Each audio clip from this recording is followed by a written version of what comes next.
Who authorized a civilian on my bridge? That was the last thing she heard before security moved in. No explanation, no warning, just silence. And then the room turned on her. She didn't resist. She didn't beg. She just walked away, quietly. Behind her, dozens of eyes followed, then turned away as if she had never existed. But 90 minutes later, as a billion-dollar defense drill unraveled in front of international military leaders, she came back, and when she entered that code, when the system obeyed her and no one else, everything changed. Have you ever underestimated the quiet one? You're watching Veteran Biker. If you believe true power doesn't wear rank, drop a 1 and subscribe for more stories like this. Let's begin. The USS Vanguard, a fortress of steel and kinetic might, sliced through the aquamarine expanse of the South Pacific. Its massive frame, a triumph of engineering and military design, hummed with a life of its own, a constant low-frequency vibration that was the very heartbeat of the vessel. Inside this behemoth, at its strategic core, lay the bridge, a vast semicircular command center where the future of naval warfare was being rehearsed. Sunlight filtered through the thick reinforced glass of the forward windows, cast an ethereal sheen on the polished surfaces, illuminating 100 faces etched with intense focused concentration. This was not a day for routine. This was the dawn of Operation Trident Wall, a high-stakes multinational missile defense simulation that had been meticulously planned for years. The stakes were impossibly high. 4 allied nations had sent high-level observers, their presence a silent but palpable judgment. The credibility of the U.S. Navy and, by extension, the global defensive posture it represented hung in the balance. Admiral Rourke Hayes, a man whose reputation was as unyielding as the steel hull beneath him, stood at the command position. His dress uniform, perfectly pressed, reflected the morning light. He surveyed his bridge with the proprietary pride of a monarch looking upon his kingdom. Every sensor, every console, every man and woman on this deck was a part of a finely tuned machine, a testament to his leadership and a reflection of his own tactical genius. His posture was an unspoken declaration of his absolute control, his authority a force that filled the room. He felt a surge of professional satisfaction as his crew moved with practiced efficiency, each person a vital cog in the complex clockwork of command. Among this symphony of controlled chaos, there was one note that seemed out of place. Evelyn Shaw stood quietly by the navigation console, her presence so understated as to be almost imperceptible. She wore a simple, functional navy pantsuit that was neither expensive nor cheap, designed with the specific intent of drawing no attention to itself. Her silver-streaked hair was pulled back into a severe bun, a look of simple professional efficiency. She wasn't a part of the crew, yet she moved with the purpose of someone who belonged there more than anyone else. Her eyes, a pair of dark, intelligent pools, tracked the flow of data on the displays with a practiced ease, occasionally dipping down to make a precise note in the small, black notebook she held. She was a master of invisibility, a talent she had refined over decades of operating just outside of everyone's field of vision. It was a skill more valuable than any weapon, more effective than any uniform. Lieutenant Vega, the communications officer, passed by her console, her movements quick, her focus total.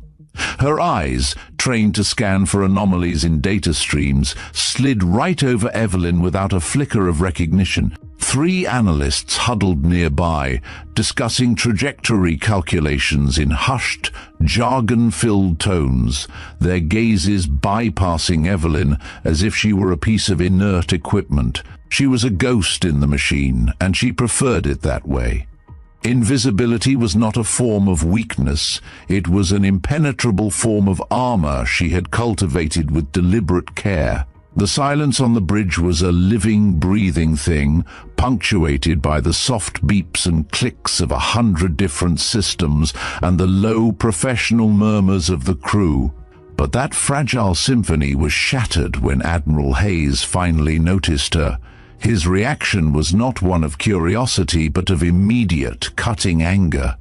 "Who authorized a civilian on my bridge during pre-drill procedures?" His voice, a resonant baritone, sliced through the ambient chatter like a knife, silencing every conversation, every whisper. All eyes turned to Evelyn. In a world of stark order and defined roles, she was a glaring anomaly. She seemed to have appeared from nowhere, and no one, not a single person, stepped forward to claim responsibility for her presence. The weight of 100 pairs of eyes settled on her shoulders, but she did not flinch. She had endured far worse than a moment of fleeting discomfort.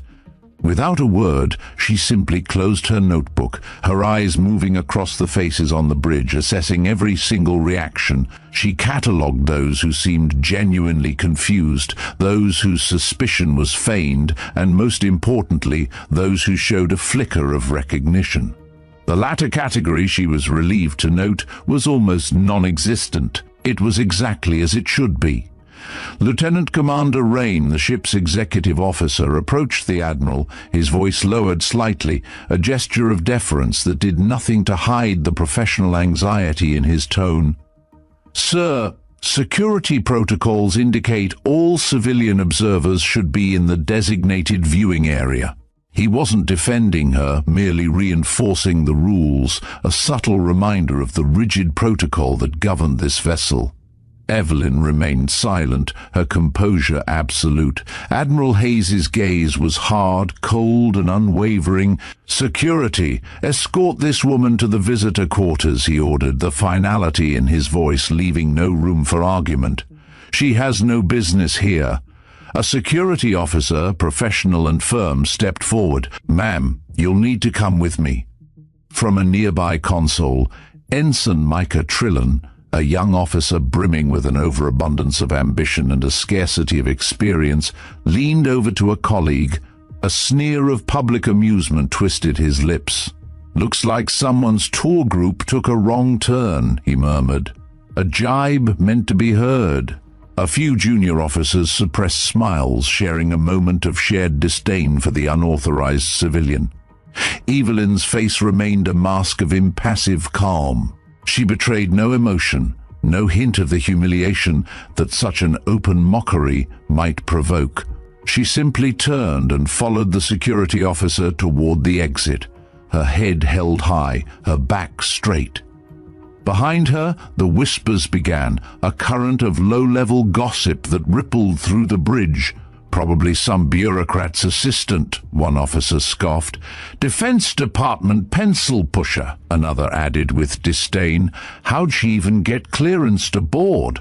The questions were rhetorical, laden with the scorn of a world that valued tangible rank and visible authority above all else.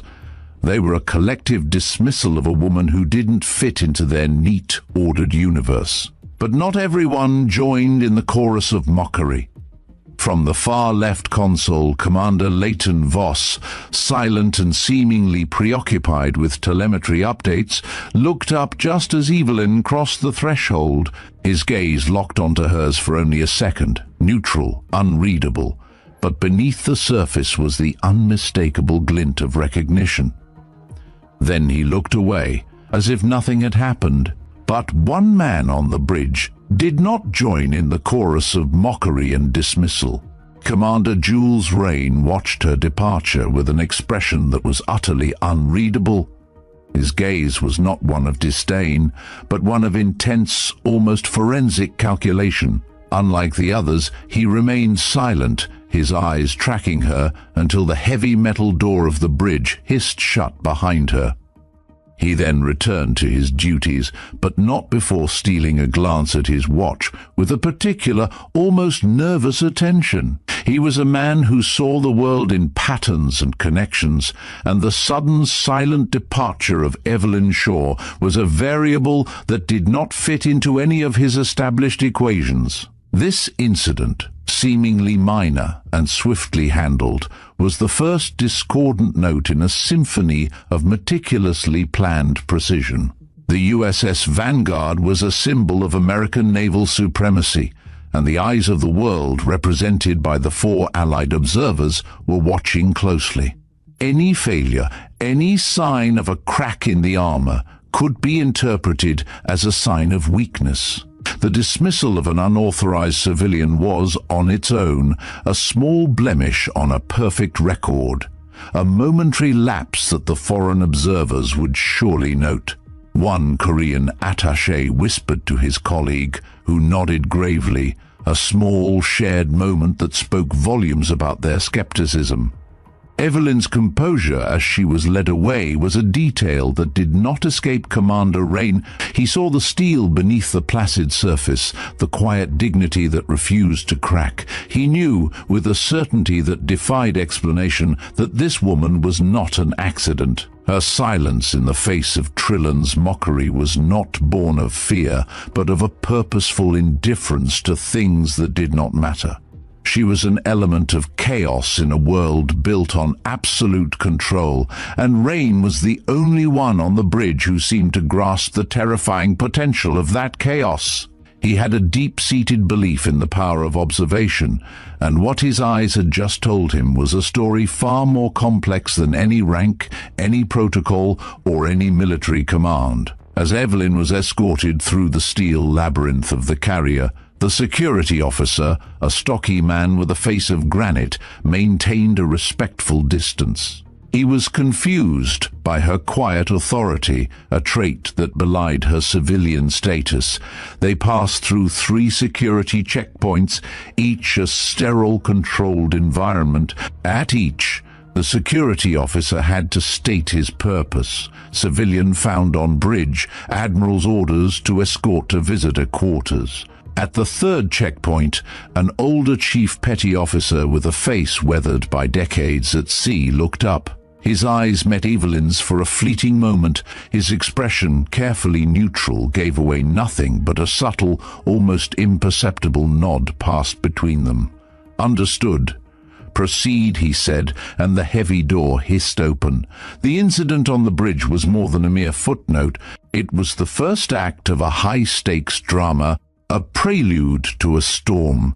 The Vanguard was a world of rigid order and clear hierarchies, and the presence of Evelyn Shaw was an act of defiance against that order. Her dismissal, executed with cold professional efficiency, had left an uneasy feeling in its wake. Commander Rain, in particular, could not shake the image of her silent departure. He was a man who believed in the power of observation, and what his eyes had just told him was a story that ran deeper than any rank, any protocol, or any military command. The woman they had laughed off the bridge was not just a civilian, she was an unknown, a variable.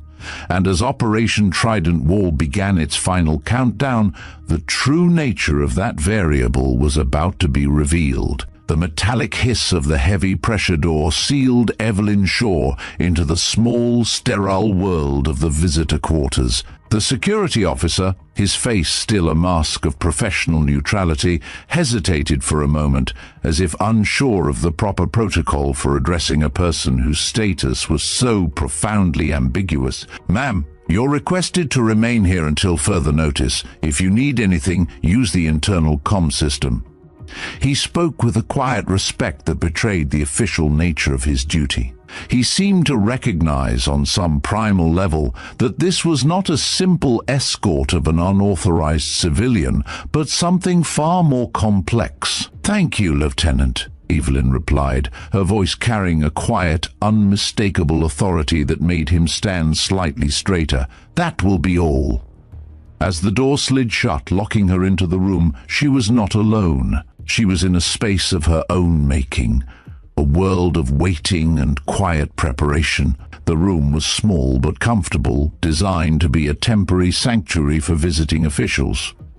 There was a single bed, a small desk, a chair, and a secure comm system on the wall. The air was sterile, filtered, and utterly silent save for the low thrum of the ship's engines far below. Evelyn did not use the comm system. She did not pace. She did not sigh in frustration or anger. She simply checked her watch. The small digital numbers on its face were a countdown to a moment only she was privy to. The drill would begin in approximately 90 minutes. And, as she had calculated, her dismissal from the bridge had occurred precisely on schedule, a key variable in a pre-planned equation. She was not a victim of protocol, she was a master of it. She sat down at the small desk and reopened her notebook. The crisp, clean pages held a series of meticulous, handwritten notes, observations from the bridge. She reviewed them with a quiet intensity, her eyes scanning for any deviation from the expected course of events. Commander Rain's calculating gaze, the subtle, unspoken glances between the foreign observers, Ensign Trillan's public mockery, all of it, she noted with a calm certainty, had proceeded according to plan. She had not been dismissed for being a simple civilian. She had been dismissed to trigger a series of events that would unfold in her absence. The entire protocol was a shield, a necessary concealment of her true role until the moment it was required. Admiral Hayes, in his rigid adherence to the rules, was a tool in a game he didn't even know was being played. With her review complete, she turned to a fresh page in her notebook. Her pen, a simple black instrument, moved with a precise, deliberate grace. She began writing a sequence of numbers and letters, a 16-digit code that was both a key and a weapon. The characters were not random. They were a complex sequence of alphanumeric characters, a master override woven from the very fabric of the system's architecture. As she wrote, her mind replayed the moment of her last confrontation with Admiral Hayes, the anger in his voice, the pride in his command. She harbored no resentment. Her job required that she be a phantom, a whisper in the halls of power. Recognition in her line of work was a liability. The humiliation of being dismissed was a small price to pay for the preservation of her cover. When she finished, she tore the page from the notebook, folded it with the practiced care of a veteran professional, and tucked it into a hidden inner pocket of her coat. Then she waited. The minutes ticked by with a slow, deliberate cadence. She was not a woman of impatience. She was a woman of patience, a practitioner of the art of waiting. She had spent a career in the shadows, waiting for the precise moment to act.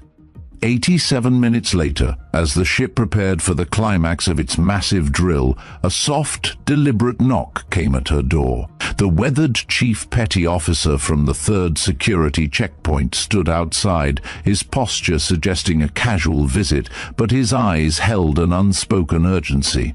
"Director, it's time," he said simply when she opened the door. Evelyn nodded, her face betraying nothing, and followed him into the corridor. This was Chief Durant, her embedded protection, a man whose quiet professionalism and loyalty were as unwavering as the steel of the ship itself. They moved unhurriedly but with purpose, bypassing the main thoroughfares in favor of the narrow, unlit service passageways of the Vanguard. Few personnel passed them, and those who did merely nodded at the chief without questioning his companion. They were two ghosts moving through a world of steel and discipline. "Status," Evelyn asked as they approached the bridge's outer perimeter. "Phase 1 complete. System lockdown initiating in approximately 3 minutes. Durant's voice was a low murmur, a sound of calm certainty in the face of a coming storm. "Good," she replied. "And our observer?" Meanwhile, on the bridge, the atmosphere had transformed in Evelyn's absence. The tension was now a physical thing, a living, breathing entity that filled the room. Representatives from the 4 allied nations stood in the observation area, their uniforms crisp, their faces a mix of anticipation and silent judgment. General Wesley Carr from the Joint Chiefs had arrived, his presence underscoring the gravity of the exercise. Digital displays showed the positions of 16 vessels, all participating in the coordinated exercise spread across thousands of square miles of ocean. On the main console, Lieutenant Vega's fingers flew across the keyboard, a flurry of controlled professional movement. "Operation Trident Wall commencing in 3 minutes," she announced, her voice clear and professional. "All stations report ready status." Admiral Hayes stood at his command position, his back ramrod straight, his voice clear, all traces of his earlier irritation gone from his demeanor. He was a man in his element, a master of his craft. "Begin authentication sequence," he ordered, his voice echoing with the confidence of a man who believed in the absolute security of his systems. Vega's fingers moved across her console, initiating the complex series of authentication protocols. But something was wrong. Her fingers stilled, her brow furrowed in a slight, almost imperceptible frown. "Sir, authentication protocols are cycling but not accepting command codes." The first hint of tension, a fine, almost invisible crack in the facade of control, appeared on the bridge. Commander Jules Rain moved to her station, his movements quick but controlled, his eyes scanning the data with an intensity that missed nothing. "Redundancy systems also failing to respond, Admiral," he reported, a thread of confusion evident in his voice. "We're locked out." Admiral Hayes's confidence didn't waver. Not yet. He believed in his systems, in their redundancy, in the painstaking years of development. "Override with emergency protocol Scarlet 7, he commanded, his voice a steady rock against a rising tide. The computer's response was immediate, its synthetic female voice emanating clearly through the bridge speakers. "Access denied." The first flicker of concern, a true, genuine worry, crossed Hayes's face. "Try again?" Vega repeated the procedure, her movements more deliberate this time. "Access denied." The voice of the computer was cold, final, and absolute. The bridge grew silent. General Carr stepped forward, his expression carefully neutral, but his eyes, sharp and assessing, were fixed on Admiral Hayes. "Admiral, if your vessel cannot execute basic launch protocols during a simulation, I have serious concerns about operational readiness." The foreign observers exchanged glances. The Korean attaché whispered something to his colleague, who nodded gravely. The message was clear. The U.S. military technology, the very foundation of its global leadership, was failing at a crucial moment. The narrative was exactly what Evelyn had anticipated. Hayes's face hardened with a slow rising anger. "Try my personal override authorization," he ordered, his voice now tight with a controlled fury. Vega input the Admiral's personal code, her fingers moving swiftly across the keypad. The system processed for 3 agonizing seconds, the display showing a rotating authentication symbol. "Access denied." "System lockdown initiated." The old Chief Petty Officer, Chief Durant, who had quietly slipped onto the bridge during the mounting confusion, now made his exit, unnoticed by most in the mounting tension. Commander Rain, however, tracked his departure with his eyes before reaching into his pocket and withdrawing a sealed envelope. He studied it with a troubled expression, checking the timestamp printed on its surface. He had known, with a certainty that was both a burden and a duty, that this moment was coming. 6 years ago, in the dust-choked plains of East Africa, he had served under Evelyn on a classified mission so sensitive it had all but been erased from the official record. She had been the tactical genius, a phantom of command whose decisions had saved his team from an impossible situation. Their trust was forged in fire and blood, a silent pact of loyalty that transcended all military hierarchy. The envelope he held was a contingency, an acknowledgement of a power that existed outside the chain of command, a power that he was the sole key holder for. He felt the weight of it in his hands, a heavy reminder of a duty he had sworn to uphold. On the navigation display, a strange symbol briefly flashed before disappearing, a circular emblem with a stylized eye at its center.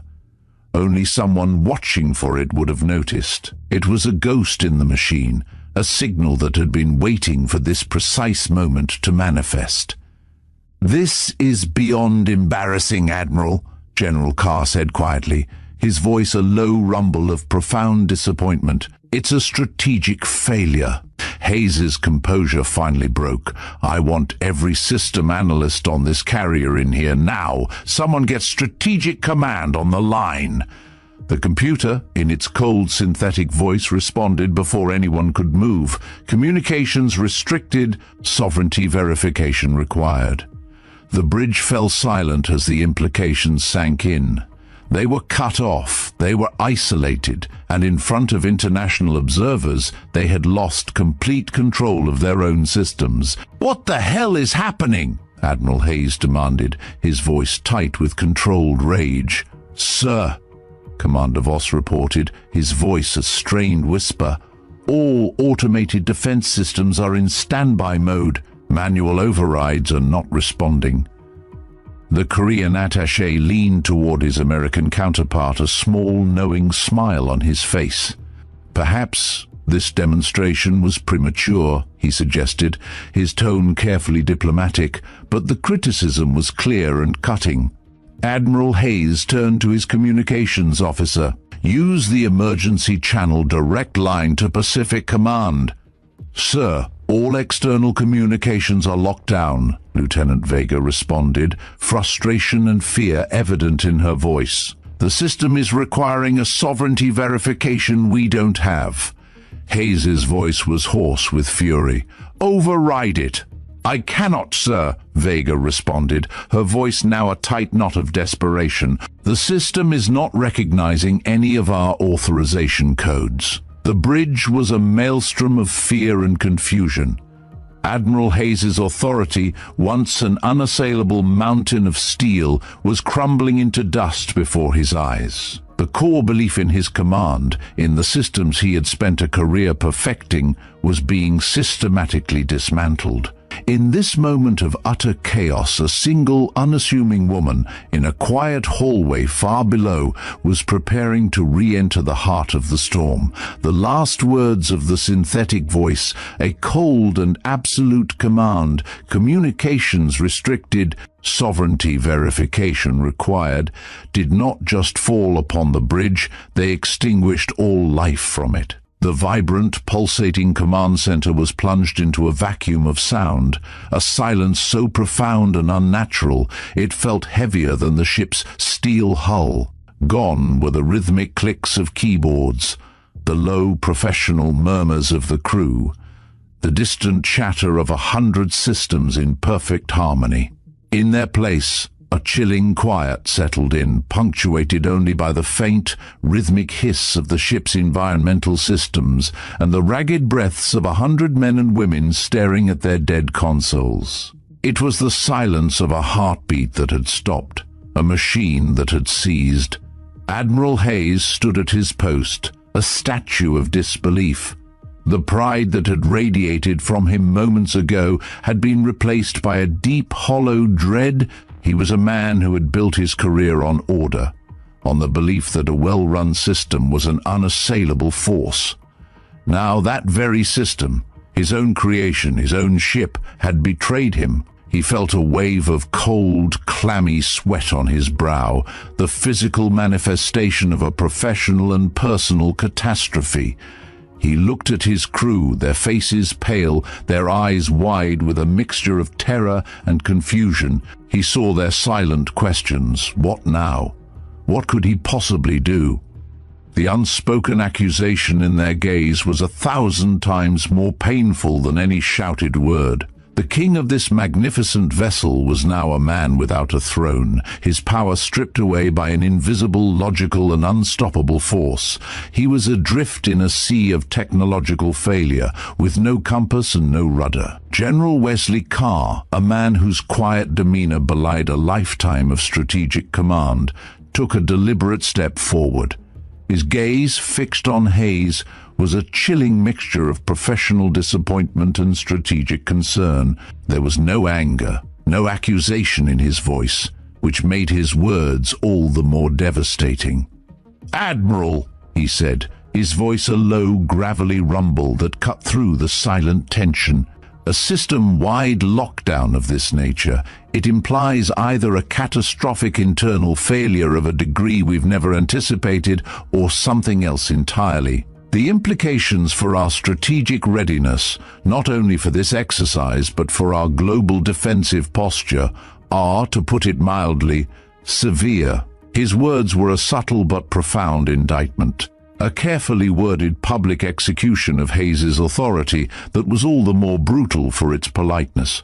The foreign observers, once a picture of detached formal curiosity, were now a chaotic flurry of whispers and agitated movements. The Korean attaché, his face a mask of practiced neutrality, leaned toward his Australian counterpart. His voice was a low murmur, but the air of diplomatic insult was unmistakable. "Perhaps this demonstration was premature," he suggested, a razor-thin smile playing on his lips. Such a system, if deployed in a live scenario, would not be an asset. It would be a liability. The other observers, a Japanese naval commander and a British military official, nodded gravely, their pens scratching furiously on their notepads. Their mission was to evaluate, to observe, and what they were witnessing was a public, undeniable failure. A deep, pervasive wave of professional shame washed over Hayes. The whispers of the foreign dignitaries were like 1,000 tiny needles, each one puncturing the last vestiges of his composure. The credibility of the United States as a global military leader was being dismantled, one agonizing second at a time. Amidst this maelstrom of fear and humiliation, Commander Voss stood by the navigation console, a silent sentinel. He felt the weight of the crew's gaze, their silent plea for someone to take charge. But his loyalty was to a different creed, a different, higher command that was invisible to everyone else on the bridge. His mind, once a whirlwind of tactical data, was now a vivid gallery of memories from 6 years ago. The heat-hazed plains of East Africa, the grit of sand in his teeth, the impossible situation they had been trapped in. An enemy force superior in numbers and position had them surrounded. They were out of options, out of time, and then the phantom voice of Evelyn Shaw guiding them, pulling them back from the brink of certain death. She had been a ghost in their communications, a strategic genius whose unorthodox commands had turned certain defeat into a miraculous escape. Their trust had been forged in that crucible of fire and blood, a silent, unbreakable bond that transcended all military hierarchy. She had been their shadow, their unseen hand, the ultimate authority in a mission where official rules had ceased to exist. He reached into his pocket and felt the weight of the sealed envelope, the physical embodiment of that trust. He had been given explicit orders, a precise protocol to follow in the event of this very contingency. His loyalty was not to the man in front of him, but to the institution he served, and the unseen layers of protection that kept it safe.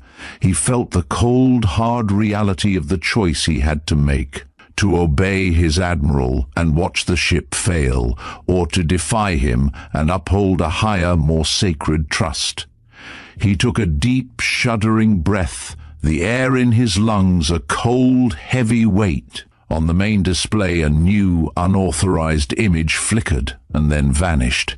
It was a circular emblem with a stylized eye at its center, an arcane glyph in a sea of flashing red warnings. It was a ghost in the machine, a signal that only a select few would ever recognize. Voss saw it. His mind, trained to observe every detail, registered it with an immediate and chilling clarity. It was the mark of the Shadow program, a sign of sovereignty and control from a level of authority that was not on any official chart. He knew in that instant that the time for waiting was over. General Carr, too, caught a fleeting glimpse of the symbol, his eyes narrowing imperceptibly, a brief flicker of grim recognition that he quickly suppressed. Hayes, his hands clenched into white-knuckled fists at his sides, now felt his carefully cultivated composure splinter and give way to a raw, unmitigated rage. The terror of the unknown, the chilling realization that his command was a hollow shell, was 1,000 times worse than the failure itself. "What the hell is happening?" he bellowed, his voice cracking with a desperate, frantic energy that echoed in the silent, paralyzed command center. The silence that met his question was deafening, a vacuum that swallowed his authority whole. He turned to Lieutenant Vega, his eyes wide with a desperate plea for an answer that he knew she couldn't give. "Sir," Commander Voss reported, his voice a strained whisper that carried a profound and terrible finality, "all automated defense systems are in standby mode. Manual overrides are not responding. The system is completely locked down." The words were a final, absolute hammer blow to the Admiral's authority. The core belief in his command, in the systems he had spent a career perfecting, was being systematically dismantled, not by an enemy, but by an unseen and impenetrable logic. With a profound sense of duty and a heavy, leaden dread, Voss reached into his pocket. His fingers, which had been a whirlwind of frantic efficiency just moments ago, moved with a deliberate, agonizing slowness. He withdrew the sealed envelope, a small, unassuming piece of paper that held the weight of an empire. The paper was crisp, the seal an official, unblemished mark of a higher authority. He felt the cold, immense gravity of the secret it contained, the mission in East Africa, the sacred duty he had sworn to uphold, the unbreakable trust forged in fire and blood between him and Evelyn. All of it was contained within this single innocuous piece of paper. He had been a loyal officer his entire career, adhering to the rules, following the chain of command without question. But this was different. This was a higher order, a deeper loyalty, a duty to the security of the nation itself. He broke the seal. The sound, a small, quiet rip of paper, was a declaration of defiance, a sound that, in that moment of silent dread, felt louder than any cannon blast. The contents of the envelope were not a set of commands, but a single folded sheet of paper with a series of timestamps and a brief coded instruction. It was a protocol, a contingency plan that he was now activated. The very act of opening the envelope was a signal, a point of no return from which there could be no retreat. He scanned its contents quickly, his expression shifting from one of strained concern to a grim, resolute understanding. He looked at his watch one final time, the timepiece a silent witness to the exact moment the command structure had been subverted. He folded the paper with a renewed purpose and, with a newfound sense of grim, unyielding duty, moved toward Admiral Hayes. "Sir," he said quietly, his voice cutting through the tense silence on the bridge, "I believe help is already on the way." His words were a whisper of hope in a sea of despair. They were a signal, a declaration that the normal world had ended and a new, unseen authority was about to be revealed. The bridge, a place of order and control, was about to be invaded by a force that operated outside of all known rules. The stage was set. The moment of reckoning had arrived. Evelyn Shaw, the woman they had laughed off the bridge, was about to walk back into the heart of the storm and reclaim control. The tension on the bridge was a palpable physical presence, a coil wound to its breaking point. All eyes, once fixed on the Admiral, now shifted to Commander Voss, his face a grim mask of resolve. His quiet words had ripped a hole in the fabric of their reality, and through it, the unknown was about to emerge. The soft mechanical hiss of the heavy metal doors sliding open was a sound that seemed to cut through the bridge's terrified silence like a scalpel. Every head turned in unison toward the entrance, 100 pairs of eyes fixed on the figure who now stood framed in the aperture. It was Evelyn Shaw, but the woman who walked onto the bridge was not the same woman who had been escorted off just minutes before. The simple, functional navy pantsuit was identical, the silver-streaked hair still pulled back in a severe, unassuming bun. And yet, the very essence of her had been transformed. Her posture, which had been one of quiet, almost apologetic invisibility, was now a portrait of absolute, unyielding command. She walked with a purpose that was not hurried but deliberate, each footfall a statement of ownership. It was not a physical change, but a metaphysical one, as if a profound and hidden source of power had been suddenly switched on. The crew's silence, a vacuum of professional despair, was now a silence of stunned, wide-eyed confusion. The woman they had mocked, the civilian they had dismissed, was now walking back into the heart of the crisis with a quiet confidence that was 1,000 times more intimidating than any show of force. Admiral Hayes's face, which had been a mask of public humiliation and professional failure, contorted with a renewed wave of fury. He felt a profound sense of impotent rage at this blatant defiance. "I ordered you confined to visitor quarters," he bellowed, his voice trembling with a mixture of disbelief and an authority that was rapidly losing its grip. "Security! Remove this woman immediately!" His command, once an absolute, unassailable force, now felt hollow, an empty declaration of power that no one seemed to believe. Two security officers, their hands moving instinctively toward the sidearms holstered at their hips, advanced to intercept her. Evelyn did not acknowledge the Admiral. She did not even look at him. Her gaze was fixed on the command console, her path as direct and unwavering as a laser beam. The security officers, their faces a mix of professional duty and gut-level confusion, took a step into her path. But before they could act, a voice cut through the Admiral's futile rage. "Let her pass," Commander Voss said, his voice quiet, but carrying an unexpected authority that defied all protocol. His command was not a suggestion, it was an absolute order that left no room for doubt. The security officers froze, their gazes darting between Admiral Hayes and Commander Voss. They were caught in an impossible moment of conflict, torn between the Admiral's direct order and the executive officer's strange, silent command. In that single, agonizing moment of uncertainty, a moment that felt like an eternity, Evelyn continued forward, her pace never faltering. She was a force of nature, and the security officers were like men trying to hold back the tide. General Carr, who had been observing the chaos with a carefully neutral expression, now narrowed his eyes. He took a small half-step forward, but then deliberately stepped back, choosing to observe rather than intervene. His expression shifted from confusion to something else entirely, a slow, dawning recognition that painted a grim, knowing look across his features. He understood what was happening, and he knew that interfering now would be a mistake of a monumental scale. "What is the meaning of this?" Admiral Hayes demanded again, his voice now a desperate plea rather than a command. But the question was rhetorical, for the meaning was about to be made manifest. Evelyn reached the console, her movements a portrait of practiced fluid grace. Without a moment's hesitation, she entered a 16-digit code from memory, her fingers dancing across the keypad with a precise, haunting rhythm. The system, which had been silent and locked down, suddenly came to life with a jolt of energy.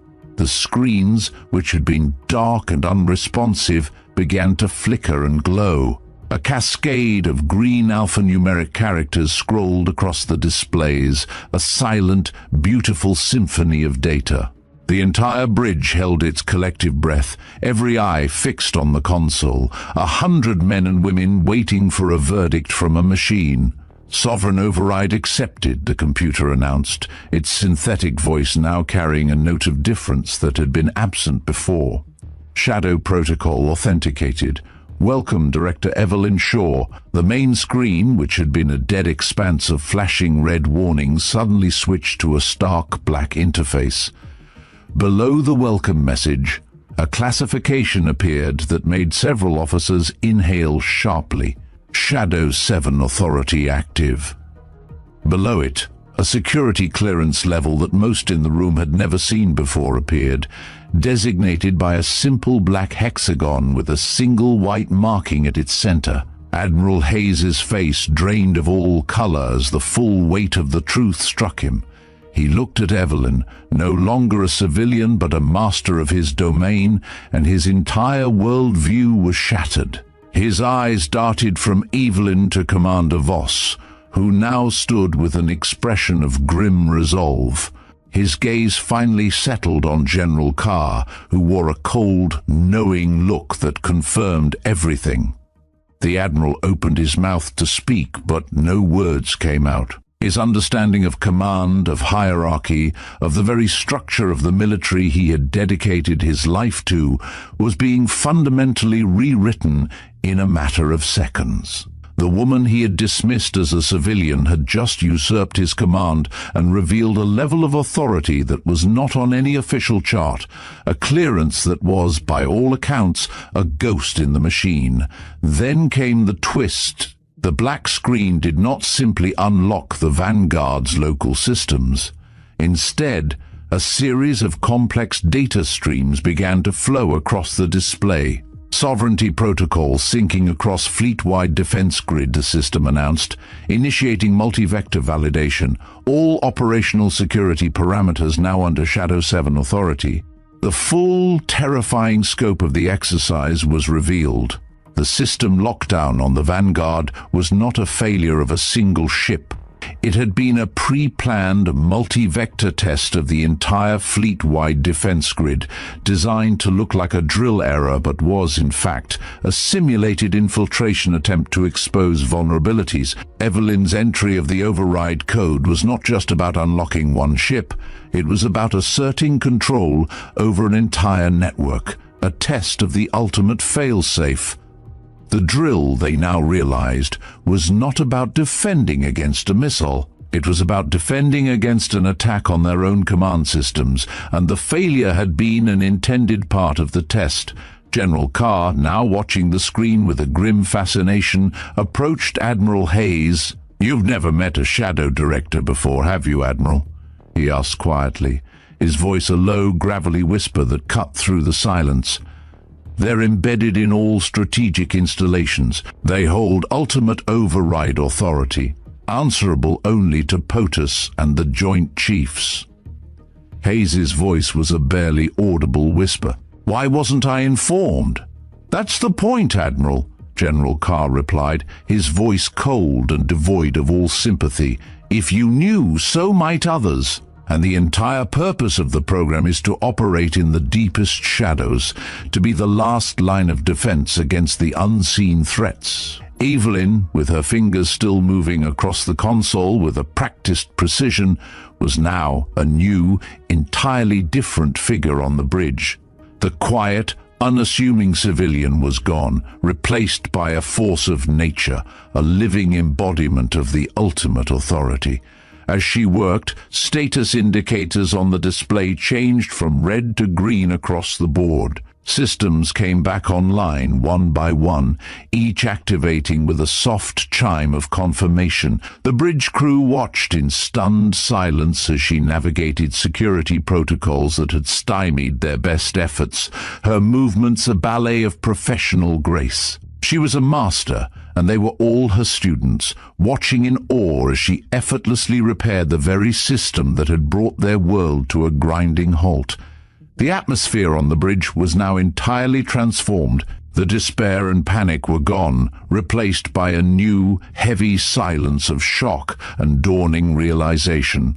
The woman they had dismissed and mocked now commanded a level of authority that superseded everyone present, including the Admiral. The revelation created an almost physical pressure in the room, a collective realization that they had been working alongside someone whose true purpose and power had been deliberately concealed from them all. The truth, once revealed, was more terrifying and humbling than any failure could have been. Evelyn Shaw was not a civilian. She was the silent guardian, the ultimate failsafe, and the living embodiment of the Vanguard's true, unseen power. The quiet, reverent silence on the bridge lingered long after the synthetic voice of the computer had faded, its final words, "Welcome, Director Evelyn Shaw," echoing not just in the air, but in the minds of every man and woman present. The chaos and despair were gone, replaced by a profound and heavy sense of shock. The woman they had dismissed and mocked now stood at the command console, a figure of serene and absolute authority. Her fingers, which had just performed an act of impossible technological wizardry, moved with a quiet, practiced precision across the keypad. Evelyn's first action was not to gloat or to reassert command with a theatrical flourish. It was to work. With a calm and focused intensity, she tapped several more commands, bringing up a diagnostic screen that only she and Commander Voss seemed able to interpret. It was a complex, multi-layered display, a digital architecture that looked like a sprawling, chaotic city of code. The crew watched in stunned silence as she navigated this labyrinth, her movements surgical and her focus absolute. "The drill was compromised," she said, her voice calm but carrying an unmistakable authority that commanded immediate and absolute attention. "Someone attempted to use it to access our defensive grid architecture." The visual display on the main screen shifted, and Evelyn pointed with a single deliberate finger. A small, almost imperceptible line of code, a ghost in the machine that had been hiding beneath layers of legitimate command protocols, was suddenly highlighted in a vibrant, ominous red. She ran a quick diagnostic. "This intrusion was designed to look like a drill error," she explained, her voice a calm lesson in high-stakes cyber warfare. "A well-camouflaged infiltration attempt that would have granted them access to our entire fleet-wide defense grid once the exercise was officially concluded. The system lockdown you experienced was not a failure, it was a success. It was the system's automated response to a deep-level intrusion, a protocol that only the highest level of authority could override." The implications were staggering. The crew had believed they were watching their systems fail. In reality, they had been watching their systems defend themselves, their integrity preserved by a protocol that operated outside of their knowledge and their very command structure. A profound realization swept through the bridge. The failure had been not in the machine, but in their understanding. The very protocol that had caused them such professional shame had in fact saved them from a strategic catastrophe. Evelyn tapped a final series of commands. "The breach has been isolated," she said simply, her words a final seal on the crisis. "The malicious code is now quarantined and being analyzed. You may proceed with the drill, Admiral." Her words were a final, stunning act of deference to a man who, moments before, had lost all authority. For several seconds, Admiral Hayes seemed unable to respond. The power dynamic on his bridge had shifted so dramatically that he appeared to be recalibrating his entire understanding of his command. His face, once a portrait of fury and humiliation, was now a mask of profound shock and newfound humility. He straightened his uniform, composing himself with a visible, palpable effort. He had been a king, and now he was a subject. The emotional journey from absolute command to humbled understanding was written all over his face. Finally he spoke, His voice, when it came, was not the booming command of a king, but the quiet, measured tone of a man who had just learned a hard and humbling lesson. "Director Aldridge," he said, using her formal title for the first time, his words carrying a weight of professional respect that had been absent before. "I apologize for the misunderstanding earlier. My actions were based on protocol, and I regret any personal offense." Evelyn turned to face him fully. For the first time, she allowed the full weight of her experience and authority to show in her expression. Her eyes, which had been placid and focused, now held a deep, unshakable steel. There was no anger, no triumph, only a profound and weary understanding. "There was no misunderstanding, Admiral," she replied, her voice calm but carrying the finality of a judge. "Your security protocols functioned as they should. My role requires invisibility. You identified an unauthorized presence and responded appropriately. That is not something to apologize for. It is something to take pride in." The bridge crew watched this exchange in a stunned, captivated silence. The woman they had dismissed and mocked now commanded a level of authority that superseded everyone present, including the Admiral.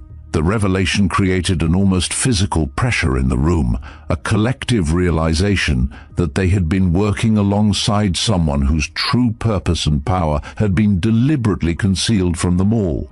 The truth, once revealed, was more terrifying and humbling than any failure could have been. Evelyn Shaw was not a civilian. She was the silent guardian, the ultimate fail-safe, and the living embodiment of the Vanguard's true unseen power. Ensign Micah Trillan, the brash young officer who had so publicly mocked her, now stood completely motionless, his mouth slightly agape, his complexion pale with a profound and terrible realization. The youthful arrogance and professional ambition that had defined his demeanor were gone, replaced by a dawning horror. He had just directed his scorn at the single most powerful individual on the vessel, a ghost in the machine with authority that dwarfed his own admirals. His earlier jab, "Looks like someone's tour group took a wrong turn," echoed in his mind no longer as a clever jest, but as a brand of professional shame. It was a public declaration of his own profound ignorance, an indelible mark of his failure to see beyond the surface of a person and the rigidity of rank. The lesson was one he would carry with him for the rest of his career, a brutal and humbling professional trauma. The most dangerous people, he now understood with a chilling certainty, were not the ones who shouted their authority, but the ones who carried it silently, waiting in the shadows. General Carr, a man of few words and profound strategic insight, broke the spell of the stunned silence. He cleared his throat, a small, quiet sound that was nonetheless a command. "Perhaps we should discuss the security implications in private, Director." His tone was not a request, but a recommendation to return to the shadows, a clear indication that the public display of authority had served its purpose and must now be contained. The revelation of the Shadow program, while necessary for the crisis, was a strategic vulnerability in itself, a secret that had to be immediately resealed. Evelyn nodded, a small, subtle gesture of acknowledgement. "A full briefing will be provided to those with appropriate clearance. For now, the exercise should continue." She turned to Lieutenant Vega, her gaze direct and purposeful. "Communications are restored. Inform the fleet that we'll resume in 5 minutes." "Yes, Director," Vega responded, the title coming naturally to her lips despite never having used it before. She was a professional, and she knew the true source of command when she heard it. Her earlier fear and frustration were gone, replaced by a renewed sense of professional discipline. She had witnessed a miracle of command, and her role now was to serve this new hidden authority with the same efficiency she had served her admiral. The air on the bridge, once thick with tension and despair, was now filled with a new, quiet respect. The crew, their eyes now seeing Evelyn for what she was, a guardian, a master of a hidden art, returned to their stations with a newfound focus and discipline. The low hum of the command center returned, but it was a new sound, a sound of a command structure that had been fundamentally altered.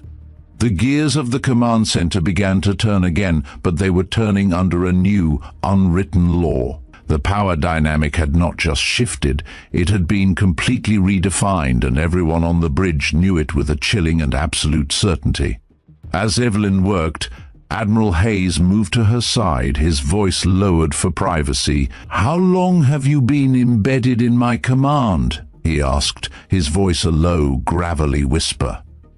It was a question born of shock and a need for understanding. "That's not relevant to the current situation, Admiral," she replied without looking up, her words a gentle rebuke. "What matters is identifying how the intrusion attempt originated. You were a victim of your own protocols, and they were a victim of a larger, more sophisticated threat." Hayes processed this, understanding it as the gentle yet firm redirection it was. He was no longer the man in charge, but a subordinate, seeking guidance. "Of course," he replied. "How can my team assist?" "By continuing the exercise as planned," Evelyn said, her fingers moving with the final decisive flourish. "Deviations from protocol will only alert the responsible parties." She finished her work, her eyes scanning the diagnostics for any lingering anomalies. "Commander Voss has been briefed on additional security measures." The statement was a final, undeniable confirmation of Voss's higher loyalty and his place in this new, hidden hierarchy. As Evelyn turned to leave, her task complete and her work done, Commander Voss called out, "Attention on deck!" The entire bridge crew, including Admiral Hayes, after a moment's hesitation, stood at attention. The foreign military attachés, recognizing what was happening, also rose in respect. It was a gesture typically reserved for the highest-ranking officers or civilian leadership. A spontaneous acknowledgement of authority that transcended formal rank. Evelyn paused, visibly uncomfortable with the display. She acknowledged the gesture with a slight, almost imperceptible nod, but said nothing more.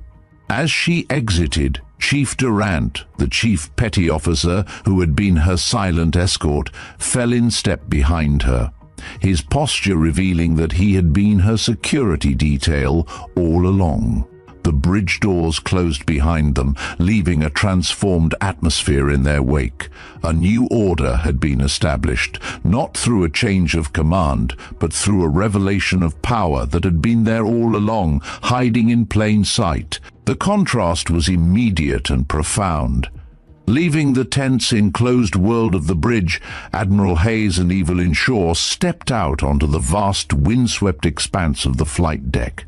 The confined, claustrophobic air of the command center was replaced by the open, untamed air of the South Pacific. The low hum of technology was drowned out by the roar of jet engines, the orchestrated chaos of naval aviation. The sun, a swollen orange-red orb, was beginning its slow descent into the sea, painting the clouds in fiery hues of crimson and gold. The sheer scale of the carrier, which had felt so contained inside, was now a stunning, awe-inspiring reality. Aircraft were returning to the carrier, their landings silhouetted against the Pacific sunset, their thunderous approach shaking the very deck beneath their feet.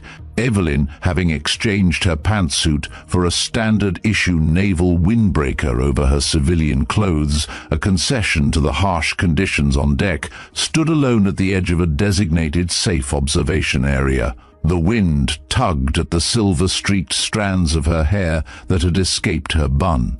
Her posture was one of quiet professionalism, her eyes fixed on the organized chaos of the flight deck, occasionally making notes in the small black notebook that seemed perpetually in her possession. Her presence, once a source of confusion and dismissal, was now acknowledged with curious but respectful glances from the deck crew.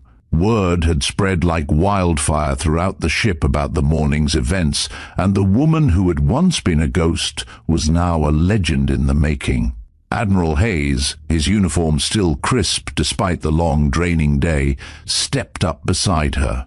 For a long moment, both watched the aircraft operations in silence, the roar of the jet engines making conversation impossible. The silence was not a return to the one on the bridge, but a shared moment of professional awe and profound reflection.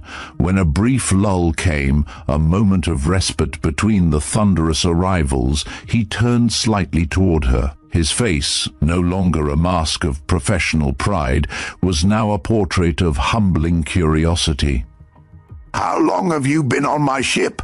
he finally asked, the question carrying the full weight of a man whose understanding of his own command had been shattered and was now being rebuilt. Evelyn turned to face him, the first full, direct conversation they had ever had.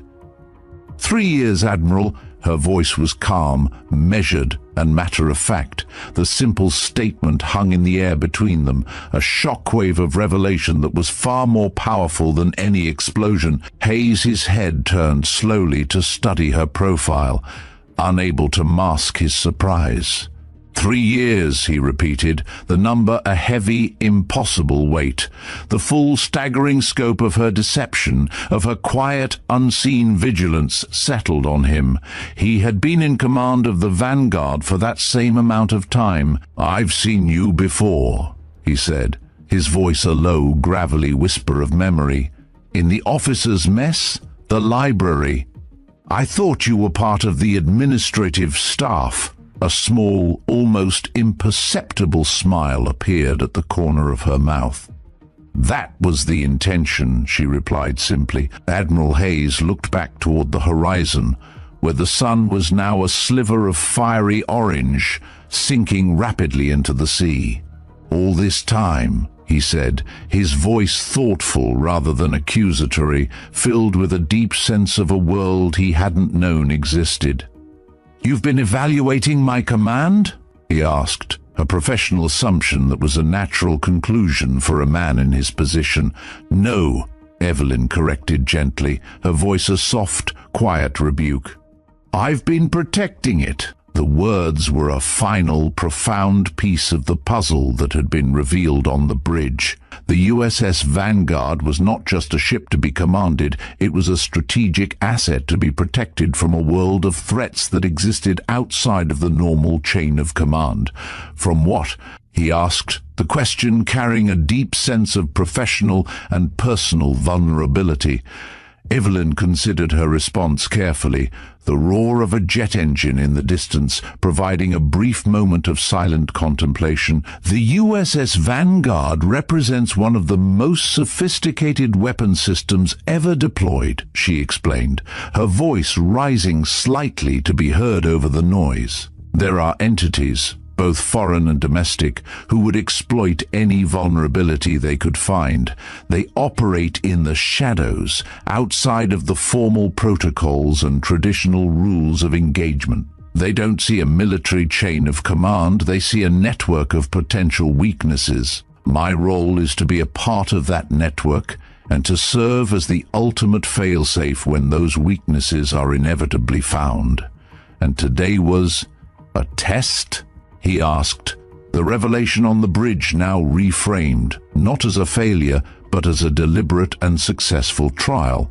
"Largely," she said, her voice filled with a quiet professional satisfaction. "The primary systems responded as expected. Your protocols functioned as they should. There are some concerns about the communications encryption that will need to be addressed, but on the whole, the test was a success." A fighter jet screamed overhead, its landing on the deck a textbook masterpiece of coordinated precision. Both of them watched it, a brief, shared moment of professional admiration. "The third wire," Hayes said, a simple, quiet statement of fact. Evelyn nodded in agreement. When the noise subsided, Hayes asked the question that had been troubling him since the morning's events. "Why wasn't I informed of your presence, of your authority?" he asked, the question filled with a mix of frustration and a genuine desire to understand.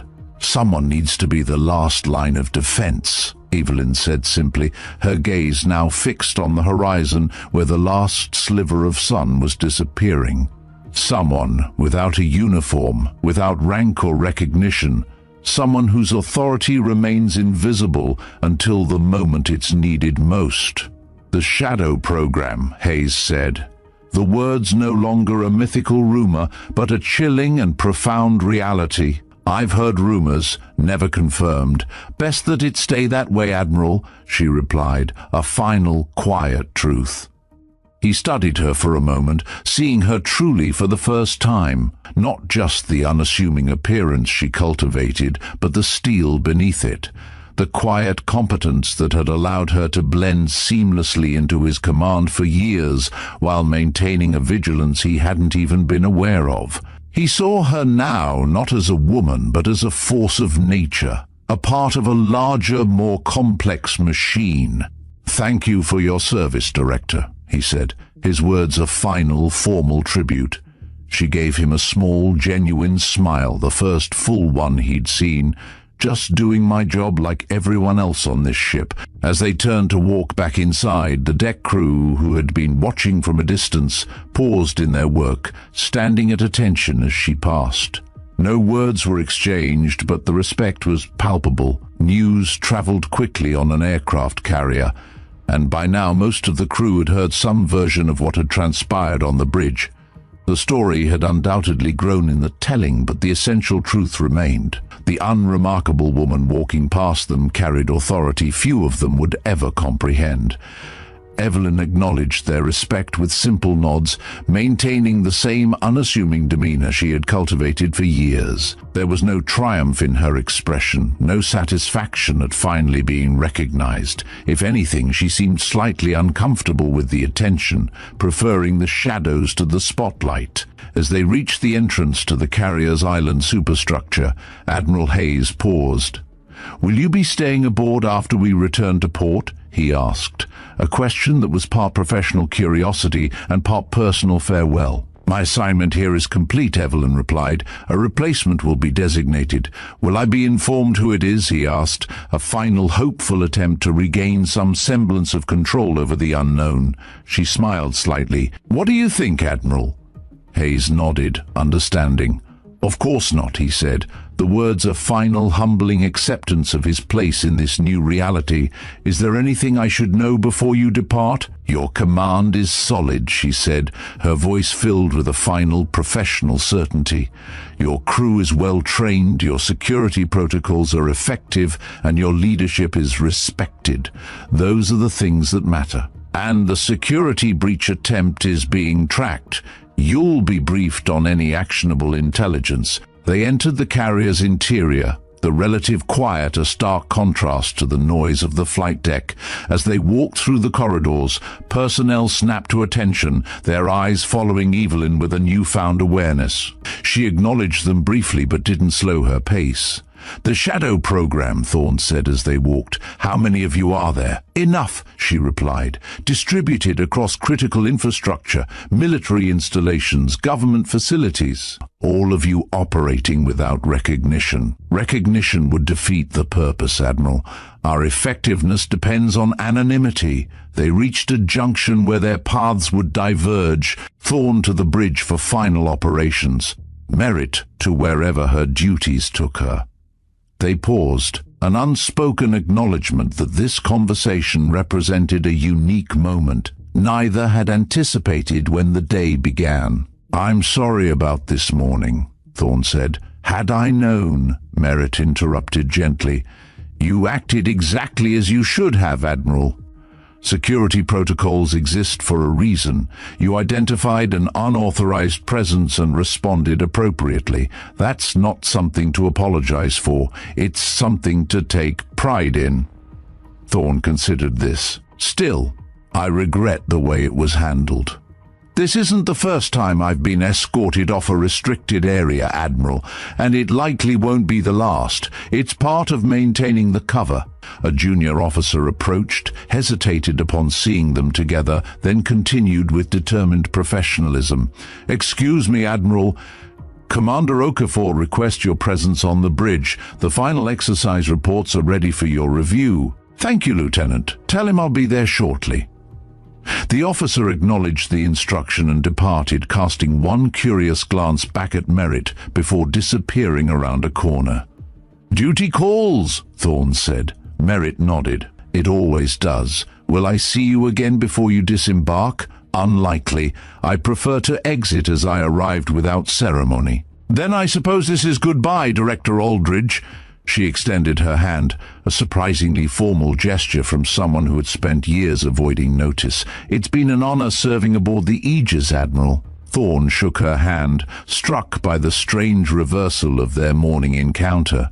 "The honor has been ours, though we didn't know it." With a final nod, Merritt turned and walked away, her posture already shifting subtly back to that of an unremarkable civilian contractor. Within 10 steps she had transformed, becoming once again the kind of person eyes would pass over without registering. Admiral Thorne watched her go, marveling at the skill involved in such a deliberate diminishment of presence. Then he turned and headed for the bridge, his thoughts already turning to the operational matters awaiting him.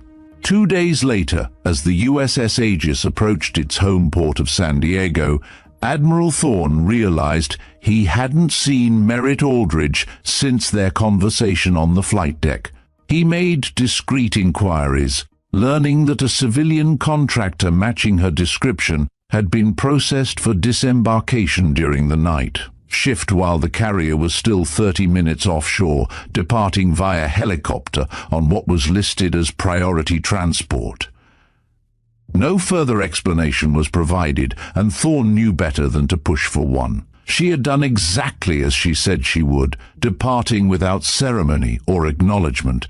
It was fitting, he supposed, for someone whose entire career appeared to be built around remaining unnoticed until the critical moment. During the post-deployment briefing with his senior staff, Thorne made no mention of Merritt Aldridge or the Shadow program. Instead, he focused on the operational successes of Operation Stillwater, the technical lessons learned, and the preparations needed for their next deployment. When Commander Afor presented the security assessment, there was a single line referencing a system authentication anomaly that had been resolved through redundancy protocols. The deliberate understatement brought a small smile to Thorne's face, unnoticed by most in the room. As the briefing concluded and his officers filed out, Thorne found himself studying each face with new awareness. Which of his crew might be the next Shadow operative? Would it be someone already aboard or a new arrival during their time in port? Would he ever know for certain? The questions remained with him as he completed his final duties of the deployment, signing off on reports and preparing for his own brief shore. In quiet moments, his thoughts would return to the image of Merritt Aldridge standing on the bridge, entering her override code with calm precision while chaos swirled around her. 6 months later, during a routine security inspection while the Aegis was docked for maintenance, Admiral Thorne noticed a new face among the technical contractors, a younger man with unremarkable features and a quiet demeanor, who seemed to blend into the background of every room he entered. The man's eyes, however, held a watchful quality that Thorne now recognized. Their paths crossed briefly as Thorne made his rounds. The contractor nodded respectfully. "Admiral." Thorne returned the nod. "Carrying on," he said simply. "Always, sir," the man replied. No further words were exchanged. None were needed. Thorne continued his inspection, allowing himself a small smile at the knowledge that the ship remained protected by guardians few would ever notice. In his quarterly report to Fleet Command, submitted the following week, Thorne included a seemingly innocuous sentence: "All operational security protocols functioning as designed." It was as close as he would ever come to acknowledging what he had learned about the invisible layers of protection surrounding his command. Life aboard the carrier returned to its normal rhythms. Operations continued, Drills were conducted, missions were accomplished. But Admiral Thorne found himself paying more attention to the people at the periphery of any room he entered.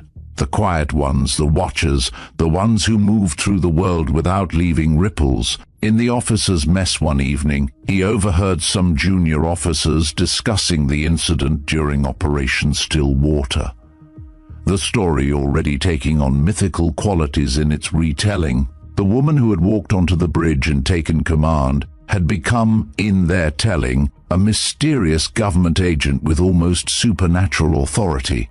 Thorne didn't correct them, let them believe what they would. The truth, he had come to understand, was both simpler and more profound. The most effective guardians were those who asked for no recognition, who carried their authority silently until the moment it was needed most. And perhaps that was the most important lesson he had learned from his encounter with Merritt Aldridge.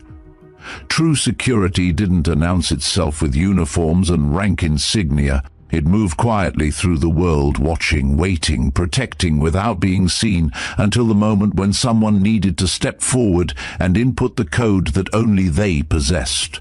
2 days later, as the USS Vanguard, a proud symbol of American might, approached its home port of San Diego, Admiral Hayes found himself adrift in a sea of newfound knowledge. The rhythm of life aboard the carrier had returned to its normal pulse, a controlled professional hum that belied the recent storm. He made discreet inquiries, a man searching for a ghost in his own command.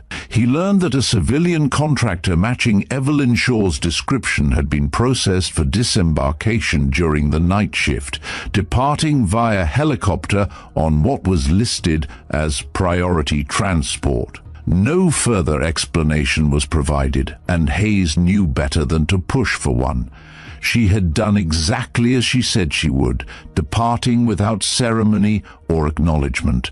It was a perfectly fitting exit for someone whose entire career was built around remaining unnoticed until the critical moment. The experience lingered with him like a vivid afterimage, a constant, humbling reminder of the invisible layers of protection surrounding his command. He had come to understand that true security didn't announce itself with uniforms and rank insignia. It moved quietly through the world, watching, waiting, protecting without being seen until the moment when someone needed to step forward and input the code that only they possessed. The memory of Evelyn's quiet competence, her serene authority, had changed something fundamental in him. He no longer saw his ship as a simple command, but as a living, breathing entity with hidden guardians at its core. 6 months later, during a routine security inspection while the Vanguard was docked for maintenance, Admiral Hayes noticed a new face among the technical contractors. A younger man with unremarkable features and a quiet demeanor, who seemed to blend into the background of every room he entered. The man's eyes, however, held a watchful quality that Hayes now recognized.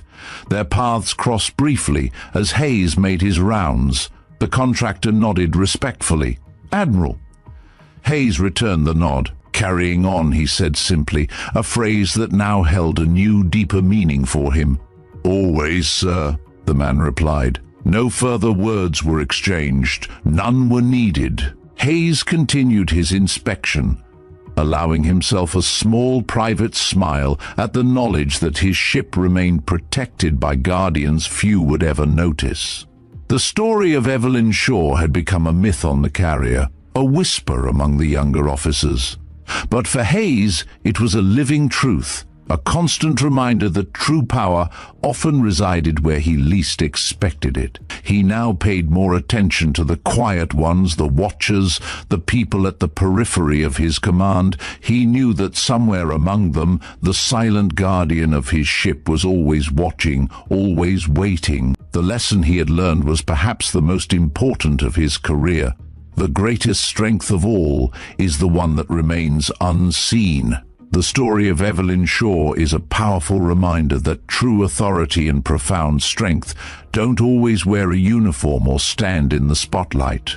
Sometimes the most effective guardians are the ones who move quietly in the shadows, waiting for the moment their code is needed most. It's a humbling lesson that what we see on the surface is rarely the full truth. A leader's greatest asset isn't always their rank, but their ability to trust in the unseen forces working to protect their command.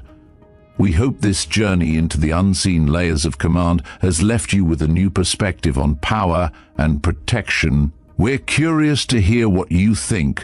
What is the greatest display of unseen strength you've ever witnessed, in fiction or in real life? Let us know your thoughts in the comments below. Thank you for joining us for this incredible tale. Your support means the world to us. Don't forget to hit that like button and subscribe to Veteran Biker for more stories that challenge your perception of heroes. And for more tales of courage, deception, and hidden power, be sure to check out our other videos on your screen now.